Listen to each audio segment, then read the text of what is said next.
આપણે ત્યાં એવી ચર્ચાઓ અને વાતો એ તમામ લોકો જાણતા હોય છે કે ક્રિસમસ આવે એટલે સાન્તાક્લોઝ એ ગિફ્ટો લઈને આવે.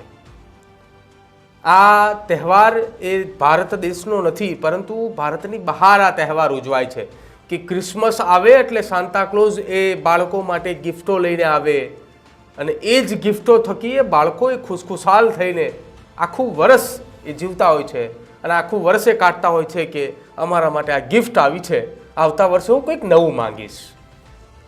ભારતમાં પણ આવા તહેવારો જે છે તે ઉજવાય છે, પરંતુ સાન્તાક્લોઝ નથી આવતા. ભારતની અંદર આવે છે નેતાઓ. મારે નેતાઓ એટલા માટે શબ્દ વાપરવા પડ્યા કે બનાસકાંઠાની અંદર થોડા દિવસો પહેલાં બનાસકાંઠાના ભારતીય જનતા પાર્ટીના એક ધારાસભ્ય અને બનાસકાંઠા જિલ્લાના સંગઠનના આગેવાનોએ સાથે મળીને નવા નીરના વધામણા કર્યા.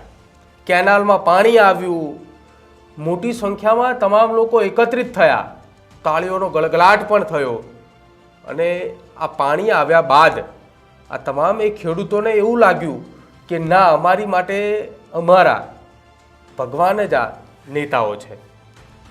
પણ આ તમામ એ ખેડૂતો ભૂલી ચૂક્યા હતા કે ખરા અર્થની અંદર તેમની પરિસ્થિતિ કંઈક અલગ થવાની છે. અને શું થયું પછી જે થયું એ જોવા જેવું હતું.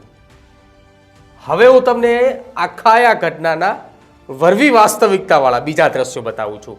અત્યાર સુધી જે તમે જોયા એની અંદર એ તમામ લોકો ગળે મળી રહ્યા છે, મીઠાઈઓ ખાઈ રહ્યા છે, એકબીજાને અભિનંદન આપી રહ્યા છે. કેમ કે એમના વિસ્તારની અંદર પાણી આવ્યું છે.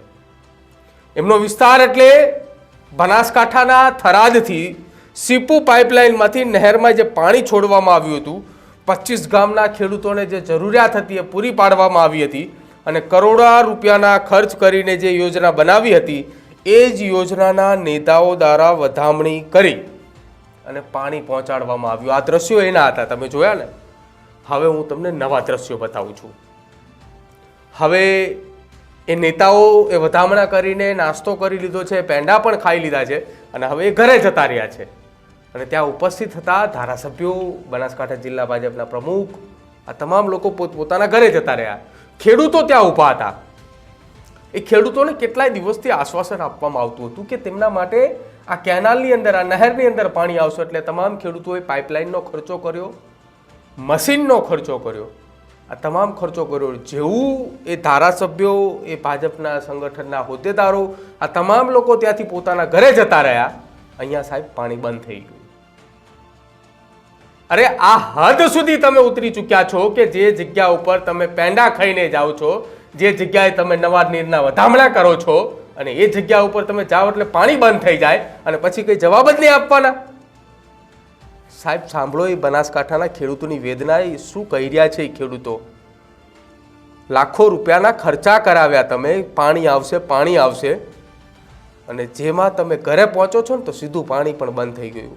સાંભળો એ બનાસકાંઠાના ખેડૂતોની વેદના. પણ આ સરકાર અમને છેતરા છે બેઠી છે.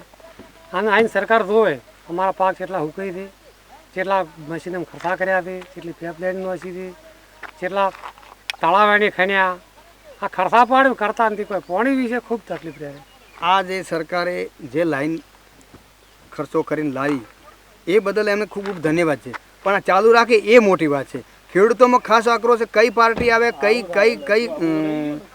પાર્ટી આવે એનાથી કોઈ મતલબ નથી, પણ પાણી આપો એ મોટી વાત છે.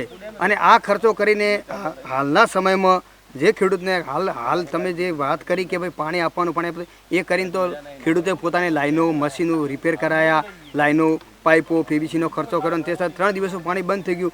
આવો વારંવાર ના કરો એવી ખાસ તમને નમ્ર અરજ. સાંભળ્યું ને તમે? આમ તો તમે બહુ કહેતા હોય છો કે જગતના તાત ખેડૂતોની આ સરકાર ખેડૂતોની, આ જગતના તાત સાથે આ પ્રકારનું નાટક કરે આ સરકાર તમારી, આ તમારા ધારાસભ્યો, આ તમારા સંગઠનના હોદ્દેદારો.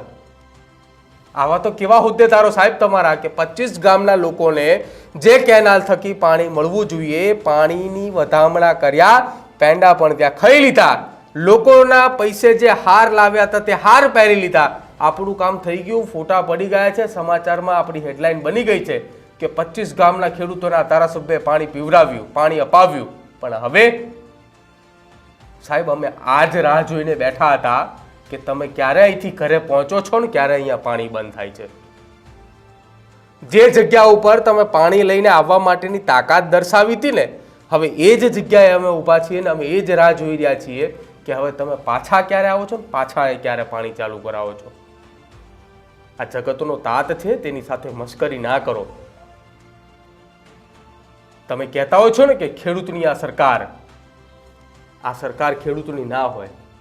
ખેડૂતની સાચી સરકાર કોણ હોય એ ખેડૂતને જઈને તમે પૂછજો કે તમારે શું જોઈએ છે, એની જરૂરિયાત પૂરી થાય ને એ ખેડૂતની સાચી સરકાર.